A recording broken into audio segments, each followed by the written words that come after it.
La noche transforma los lugares más comunes en escenarios de terror. Hospitales, fábricas, hoteles, cementerios, lugares que durante el día parecen normales, pero que en la oscuridad revelan sus secretos más siniestros. Esta noche, 4 trabajadores, 4 turnos nocturnos que se convirtieron en pesadillas. Prepárate para terror en trabajos de noche. Historia 1: El paciente de la habitación vacía. Mi nombre es enfermero Miguel, y llevo 12 años trabajando turnos nocturnos en el Hospital General San Rafael. He visto de todo: emergencias terribles, últimos suspiros, milagros inexplicables, pero nada me había preparado para lo que viví hace 6 meses en el piso 7, el área de cuidados intensivos. Era una noche de jueves, particularmente tranquila. Solo teníamos 5 pacientes en todo el piso, algo inusual pero bienvenido después de semanas muy pesadas. Mi turno empezaba a las 10 de la noche y terminaba a las 6 de la mañana. La rutina nocturna era siempre la misma: revisar pacientes cada 2 horas, administrar medicamentos, mantener los registros actualizados y esperar que no hubiera emergencias. Esa noche, alrededor de las 11:30, estaba en la estación de enfermería actualizando expedientes cuando escuché el timbre de una habitación. Era la habitación 708. Me extrañó porque esa habitación estaba vacía desde hacía 3 días, cuando habíamos dado de alta al último paciente.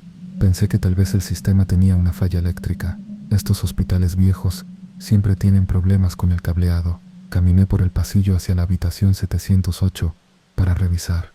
El pasillo del 7º piso siempre ha tenido una atmósfera particular durante la noche. Las luces fluorescentes crean sombras extrañas, y el silencio se siente pesado, interrumpido solo por el zumbido constante de las máquinas de los pacientes y el aire acondicionado. Pero esa noche, el silencio parecía más profundo, más expectante. Llegué a la habitación 708 y abrí la puerta. Estaba completamente vacía, como esperaba. La cama estaba hecha con sábanas limpias, sin ningún equipo médico conectado. Revisé el botón de llamada junto a la cama. Parecía estar funcionando normalmente. Estaba a punto de irme cuando escuché una voz débil detrás de mí. «Enfermero». Me di la vuelta rápidamente. No había nadie en la habitación, pero juraría que había escuchado la voz de un hombre mayor, como si estuviera muy enfermo o muy cansado. «¿Hola?», dije en voz alta. «¿Hay alguien aquí?». Silencio. Revisé el baño de la habitación, miré debajo de la cama, incluso abrí el pequeño closet. Nada. Definitivamente estaba solo. Regresé a la estación de enfermería, un poco perturbado, pero tratando de convencerme de que había sido mi imaginación. El trabajo nocturno en hospitales puede jugarte malas pasadas, especialmente cuando estás cansado. Pero 20 minutos después, el timbre de la habitación 708 sonó de nuevo. Esta vez fui acompañado de Sandra, la otra enfermera de turno. Le expliqué lo que había pasado antes. «Probablemente es un problema eléctrico», me dijo. «Estos edificios viejos siempre tienen fallas». Llegamos a la habitación. De nuevo, estaba vacía. Pero esta vez, cuando entramos, ambos lo notamos. La temperatura era significativamente más baja que en el resto del piso. No era solo fresco, era genuinamente frío, como si alguien hubiera estado usando aire acondicionado en esa habitación específica por horas. «¿Sientes eso?», le pregunté a Sandra. «Sí, está helado aquí. Voy a revisar el termostato». Pero no había termostato individual en la habitación. El sistema de clima era centralizado para todo el piso. Mientras Sandra revisaba las conexiones eléctricas del botón de llamada, yo me quedé parado en el centro de la habitación. Fue entonces cuando lo vi. En la cama, que segundos antes estaba vacía con sábanas perfectamente tendidas, ahora había una depresión clara, como si alguien estuviera acostado ahí. La forma era definitiva, la cabeza en la almohada, el cuerpo extendido, incluso se podía ver dónde estarían las piernas. «Sandra», la llamé, tratando de mantener la calma. «¿Ves eso?».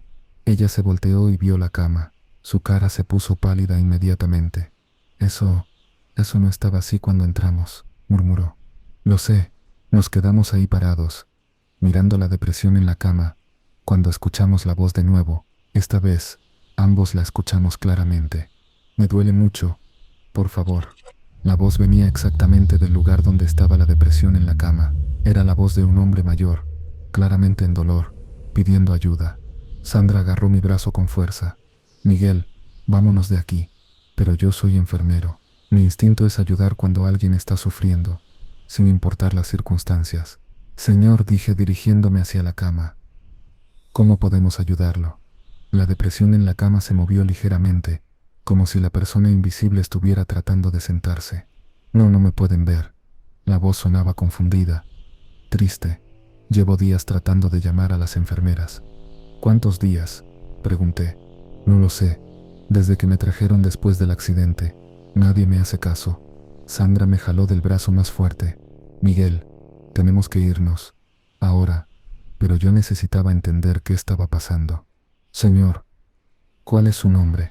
¿Puede decirnos su nombre? Rodríguez. Eduardo Rodríguez. Habitación 708. El nombre me sonó familiar, muy familiar. Salí de la habitación con Sandra y fuimos directo a revisar los archivos de pacientes recientes. Eduardo Rodríguez había sido paciente en la habitación 708 hacía 2 semanas. Había ingresado después de un accidente automovilístico grave. Según su expediente, había estado inconsciente por 3 días en cuidados intensivos antes de fallecer por lesiones internas. Pero lo que me aterró fue la fecha de su muerte. Había muerto exactamente a las 11:30 de la noche, la misma hora en que había empezado a sonar el timbre de su habitación. ¿Crees que no sabía que había muerto?, me preguntó Sandra, temblando. No lo sé, pero parece que ha estado tratando de pedir ayuda desde entonces. Decidimos regresar a la habitación una vez más. Si Eduardo Rodríguez realmente estaba ahí, confundido y pidiendo ayuda, tal vez podríamos hacer algo por él. Esta vez, cuando entramos, la habitación estaba aún más fría. Podíamos ver nuestro aliento cuando hablábamos. Señor Rodríguez, dije suavemente, soy el enfermero Miguel. ¿Puede escucharme? Sí, gracias por venir. Me duele tanto. Señor Rodríguez, necesito decirle algo importante. Usted tuvo un accidente muy grave. Sus lesiones fueron demasiado severas. Usted ya no está con nosotros. Hubo un silencio largo. La depresión en la cama no se movió. ¿Estoy muerto?, preguntó finalmente, con una voz que sonaba más clara, más consciente. Sí, señor. Falleció hace 2 semanas. Lo siento mucho. Otro silencio. Esta vez, la temperatura de la habitación empezó a normalizarse gradualmente. Entonces, por eso nadie me hacía caso. Creemos que sí, señor. Tenía tanto miedo. No entendía por qué nadie venía cuando llamaba. Ya no tiene que tener miedo, señor Rodríguez. Ya puede descansar. La depresión en la cama se desvaneció lentamente, como si alguien se estuviera levantando muy cuidadosamente. La habitación se llenó de una sensación de paz que no había estado ahí antes. Gracias. Escuchamos una última vez, pero la voz sonaba distante, como si se estuviera alejando. Gracias por escucharme. Y entonces, silencio. Un silencio diferente al de antes. Ya no se sentía pesado o expectante. Se sentía tranquilo. Sandra y yo salimos de la habitación y nunca más volvió a sonar el timbre de la 708. Pero esa experiencia cambió mi perspectiva sobre el trabajo nocturno en hospitales. Ahora entiendo que a veces, los pacientes que perdemos no se van inmediatamente. A veces se quedan confundidos, asustados, sin entender qué les ha pasado. Y a veces, lo único que necesitan es que alguien los escuche, que alguien les explique, que alguien los ayude a encontrar paz. Desde esa noche, cuando trabajo turnos nocturnos, siempre estoy atento, no solo a los pacientes vivos, sino también a aquellos que tal vez aún necesitan un poco de cuidado antes de poder descansar para siempre. En los hospitales, cuidar no termina con la muerte, pero hay lugares donde la vigilancia nocturna puede despertar cosas que deberían permanecer dormidas. La fábrica El Telar Dorado había sido próspera durante más de 40 años. Producía telas para exportación y daba trabajo a casi 300 personas. Pero los últimos años habían sido difíciles, y cuando yo entré, solo trabajaban 60 empleados en el turno diurno. El turno nocturno se había eliminado por completo 6 meses atrás. Me llamo Roberto, y durante 8 meses trabajé como guardia de seguridad nocturno en una fábrica textil en las afueras de Puebla. Era mi primer trabajo de seguridad, y pensé que sería fácil. Caminar por las instalaciones, revisar que todo estuviera en orden, vigilar las cámaras. Lo que no me dijeron fue por qué el puesto había quedado vacante. Historia 2. El eco en la fábrica. Mi trabajo era simple. Llegaba a las 10 de la noche. Hacía rondas cada 2 horas por todas las áreas de la fábrica. Monitoreaba las cámaras de seguridad. y me iba a las 6 de la mañana cuando llegaba el supervisor del día. La primera semana fue normal. La fábrica de noche era silenciosa, solo se escuchaba el zumbido de las pocas luces que mantenían encendidas y el sonido ocasional del viento entre las estructuras metálicas. Era un edificio enorme, con 3 naves principales donde estaban las máquinas tejedoras, una sección de almacén, oficinas administrativas y una pequeña cafetería para los empleados. Fue durante mi segunda semana cuando empecé a notar algo extraño. Estaba haciendo mi ronda de medianoche, caminando por la nave principal donde estaban las máquinas más grandes, cuando escuché un sonido que me heló la sangre, el eco de una máquina funcionando. Seguí el sonido hasta llegar a la máquina número 17, una de las más viejas de la fábrica. Estaba completamente apagada, sin ninguna luz encendida, pero el sonido parecía estar viniendo exactamente de ahí. Era imposible. Todas las máquinas habían sido apagadas al final del turno diurno. Yo mismo había verificado que estuvieran desconectadas, pero lo que escuchaba era inconfundible, el ruido rítmico y metálico de una tejedora en funcionamiento. Pero 20 minutos después, mientras revisaba las cámaras en la oficina de seguridad, escuché el sonido de nuevo. Esta vez venía de la nave 2. «Qué raro», murmuré, y seguí con mi ronda. Me acerqué más y puse mi oído cerca de la máquina. El ruido se detuvo inmediatamente. Fui a investigar. De nuevo, el sonido se detuvo en cuanto me acerqué al área. Esta vez parecía venir de la máquina número 29. Empecé a pensar que tal vez había problemas eléctricos, algún tipo de interferencia que hacía que las máquinas produjeran ruidos extraños. Hice una nota mental para reportarlo al supervisor en la mañana. Pero la tercera noche, las cosas empeoraron. No solo escuchaba las máquinas funcionando, sino que también empecé a escuchar otros sonidos, pasos en los pasillos, voces lejanas, y lo más perturbador de todo, el silbato que marcaba el cambio de turno, sonando exactamente a las 2 de la mañana. Decidí revisar los archivos de la empresa para entender mejor la historia del lugar. Lo que encontré me inquietó profundamente. La fábrica no había tenido turno nocturno en 6 meses. No había razón para que sonara ese silbato. El accidente había ocurrido exactamente a las 2 de la mañana, la misma hora en que yo escuchaba el silbato. Una noche durante el cambio de turno, había habido una explosión en uno de los generadores principales.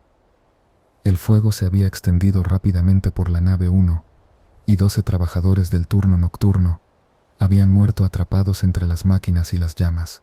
6 meses atrás, no habían eliminado el turno nocturno por razones económicas. Lo habían eliminado después de un accidente terrible.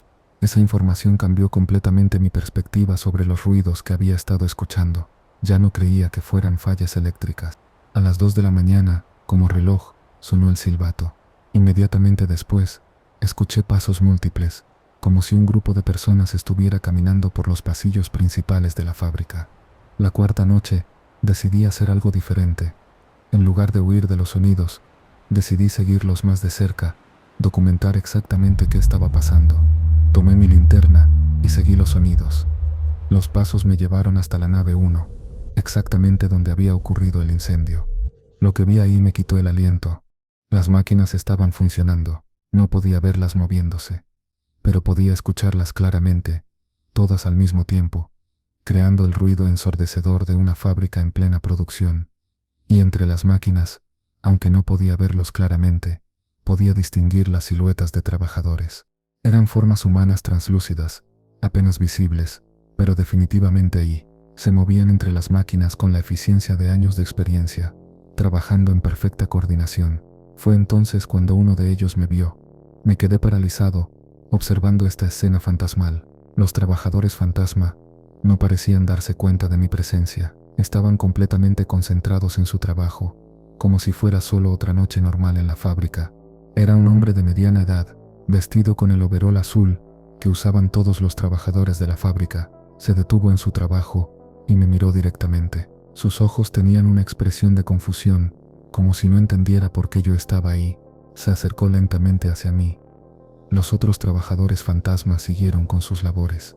«¿Quién eres?», me preguntó con una voz que sonaba como un eco lejano. «¿Eres el nuevo del turno de día?». No sabía qué responder. «¿Cómo le explicas a un fantasma que está muerto?». «¿Guardia de seguridad?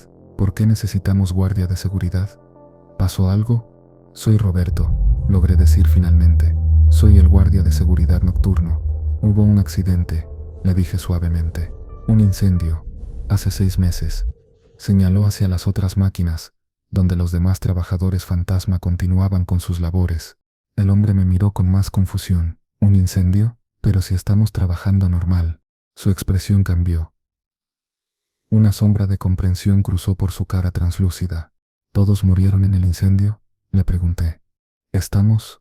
El ruido de las máquinas empezó a disminuir gradualmente. Los otros trabajadores fantasma comenzaron a detenerse, uno por uno, como si finalmente hubieran escuchado nuestra conversación. Sí, le dije, lo siento mucho. Pero tenemos que terminar el pedido, dijo el hombre, con voz cada vez más débil. Don Carlos cuenta con nosotros. Don Carlos cerró la fábrica por las noches después del accidente. Ya no hay turnos nocturnos. Entonces ya no hay trabajo. No para ustedes. Su trabajo aquí ya terminó. Gracias, me dijo antes de desaparecer completamente. Llevábamos meses sin entender por qué nadie venía a relevarnos del turno. Uno por uno, los trabajadores fantasma empezaron a desvanecerse. Algunos se voltearon hacia mí y asintieron ligeramente, como agradeciéndome por decirles la verdad. Otros simplemente se desvanecieron sin más. El último en irse fue el hombre que había hablado conmigo. Y entonces, silencio. Un silencio completo que no había experimentado en la fábrica desde que empecé a trabajar ahí. ¿Sabes por qué el puesto de guardia nocturno había quedado vacante?, me preguntó. Al día siguiente, le conté todo al supervisor. Me miró como si estuviera loco, pero cuando le mostré los archivos del accidente que había encontrado, su expresión cambió, porque los últimos 3 guardias renunciaron después de la primera semana. Todos reportaron exactamente lo mismo que tú.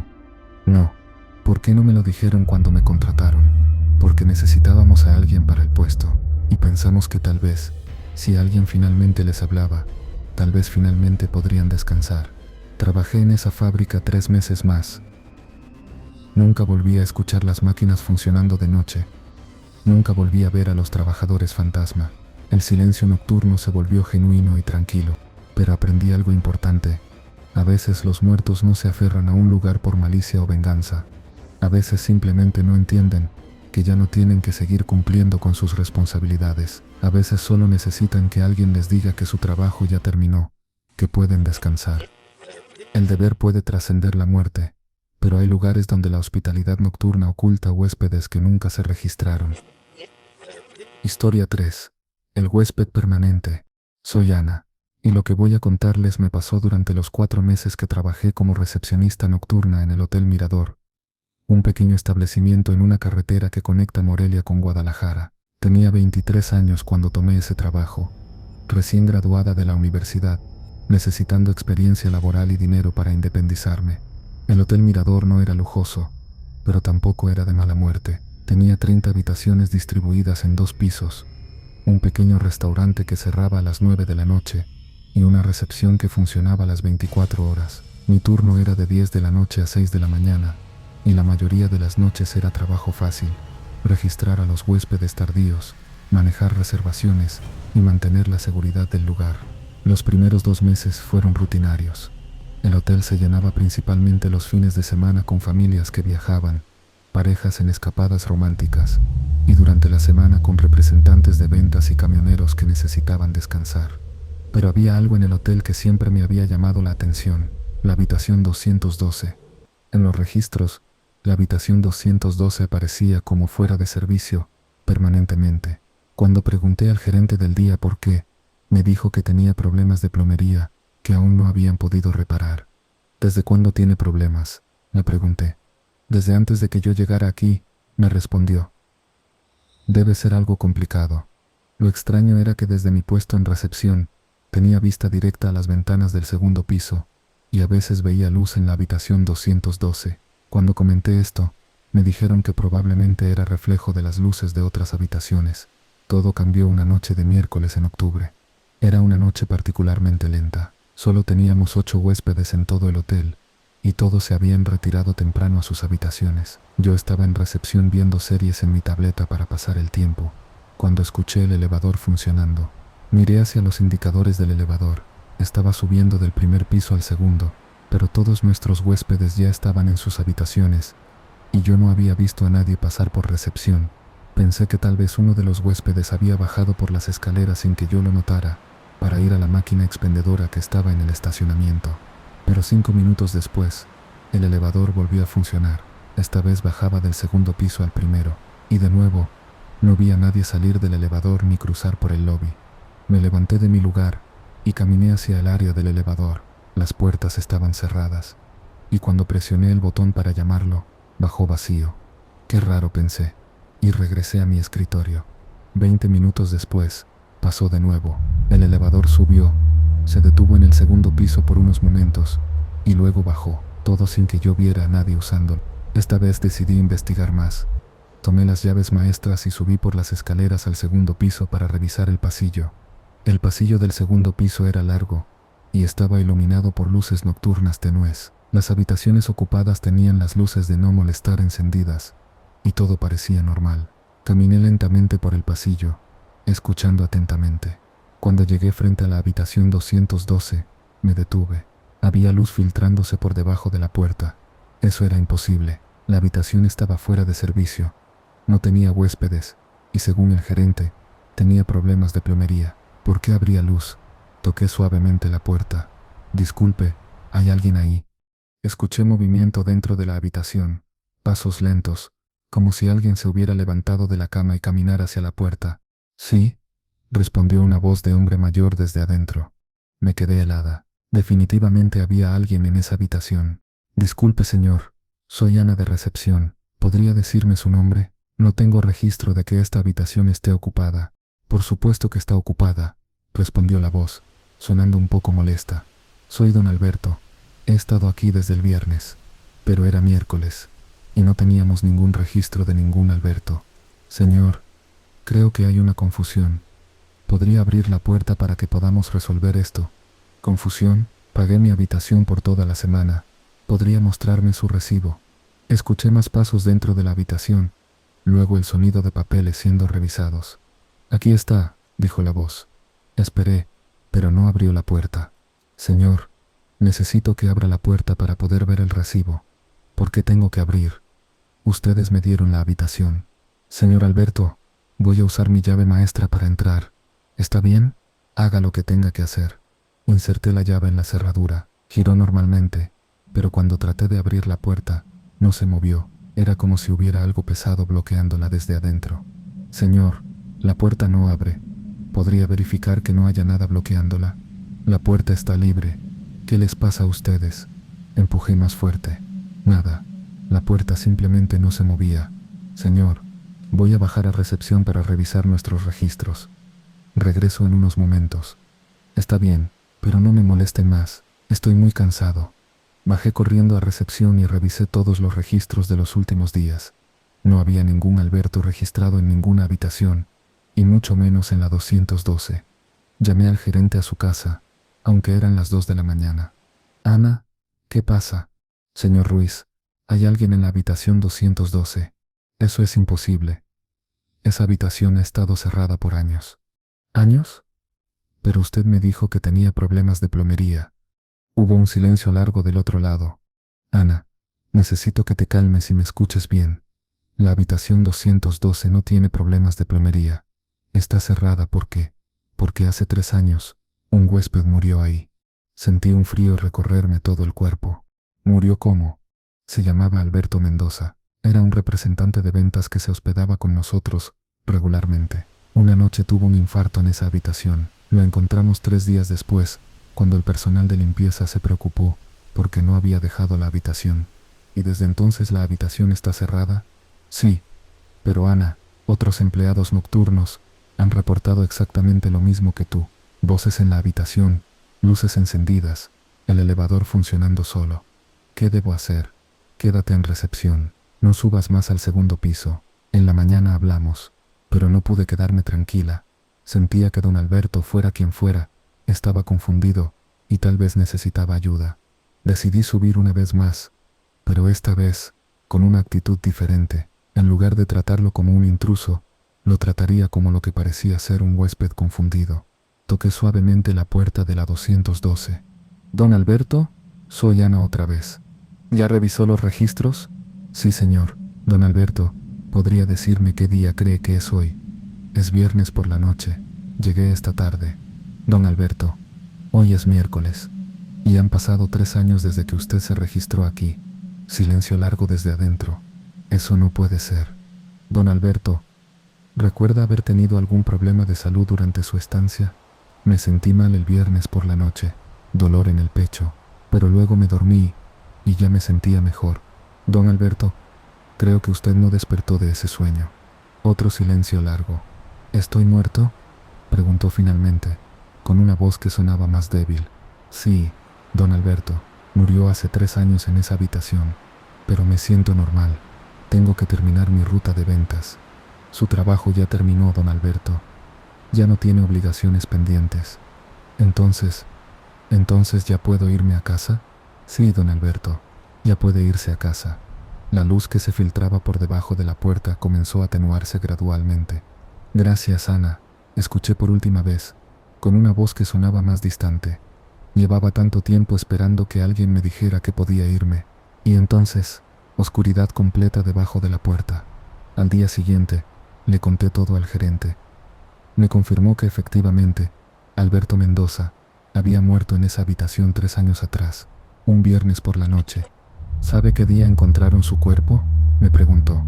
No, un miércoles por la mañana, exactamente 3 años después de su muerte, a la misma hora que tú hablaste con él. Desde esa noche la habitación 212 nunca más mostró señales de actividad. No más luces, no más voces, no más elevador funcionando solo. Un mes después, el hotel finalmente abrió esa habitación de nuevo para huéspedes regulares. Nunca más hubo problemas, pero aprendí algo importante esa noche. A veces, los que mueren en lugares donde se sentían seguros y cómodos no quieren irse, no por miedo o por asuntos pendientes, sino simplemente porque se sienten en casa, y a veces solo necesitan permiso para continuar su viaje. La hospitalidad puede extenderse más allá de la vida, pero hay trabajos donde la soledad nocturna te enfrenta con los verdaderos dueños del lugar. Historia 4. Los verdaderos residentes. Mi nombre es Esteban, y durante 15 años he trabajado como cuidador nocturno en diferentes cementerios de la Ciudad de México. Es un trabajo que la mayoría de la gente no podría hacer, pero a mí siempre me ha parecido tranquilo. Los muertos no causan problemas, o al menos. Eso pensaba hasta que empecé a trabajar en el cementerio San Miguel.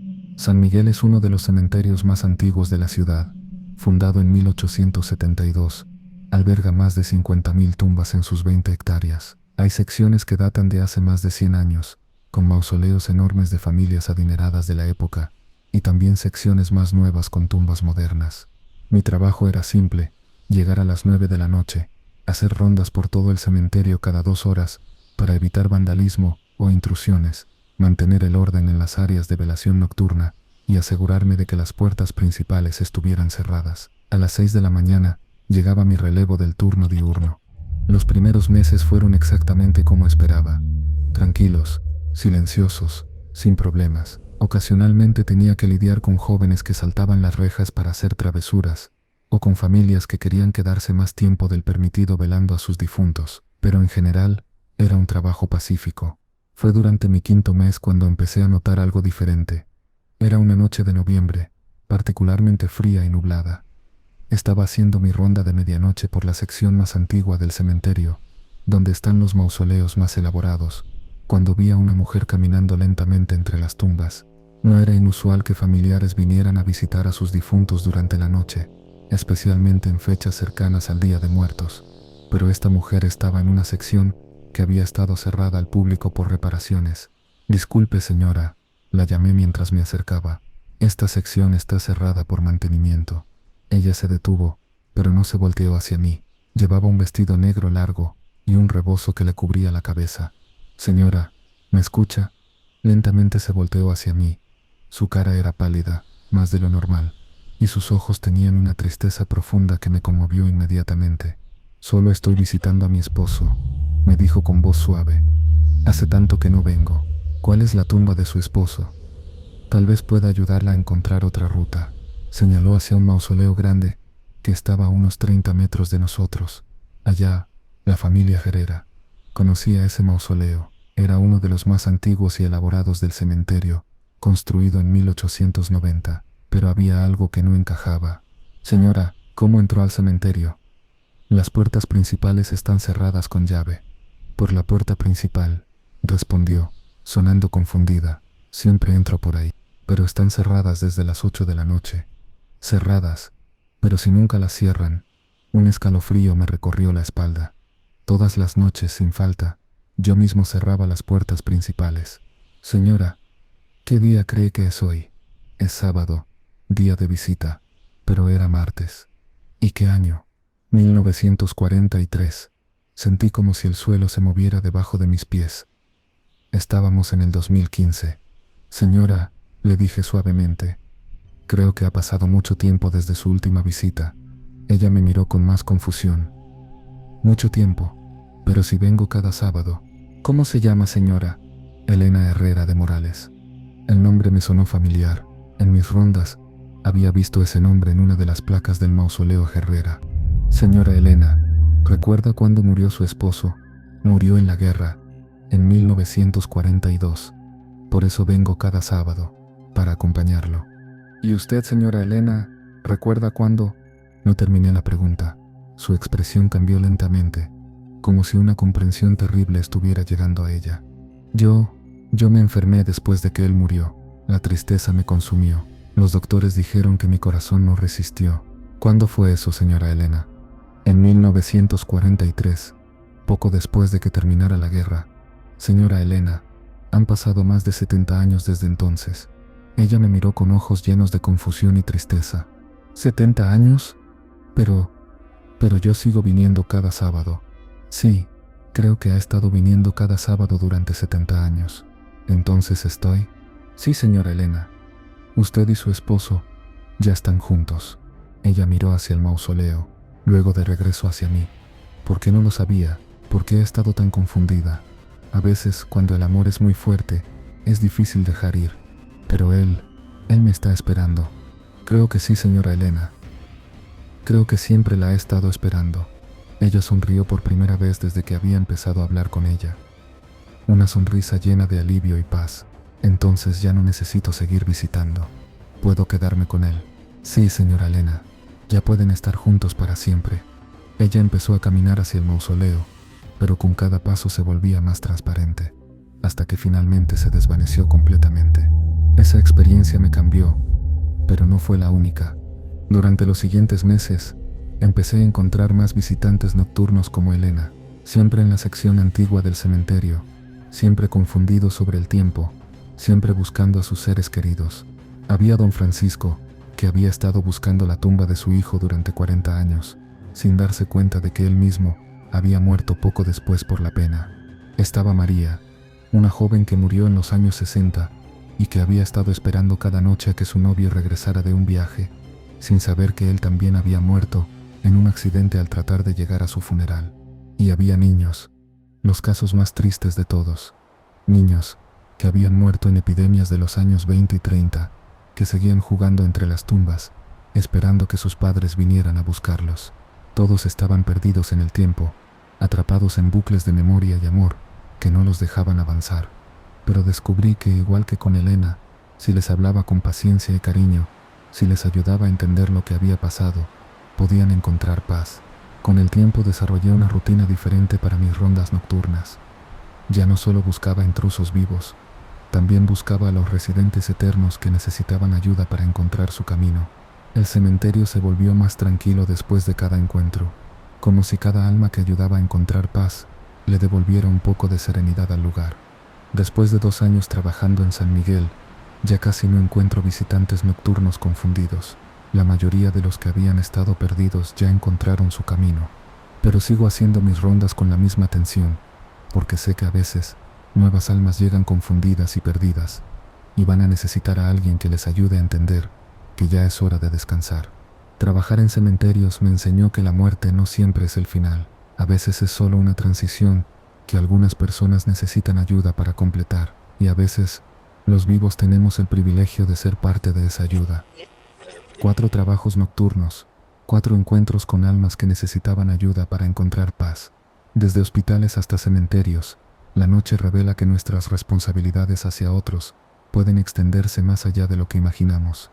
Estos trabajadores nocturnos aprendieron que a veces ayudar no termina con el turno. A veces, la compasión trasciende la vida y la muerte.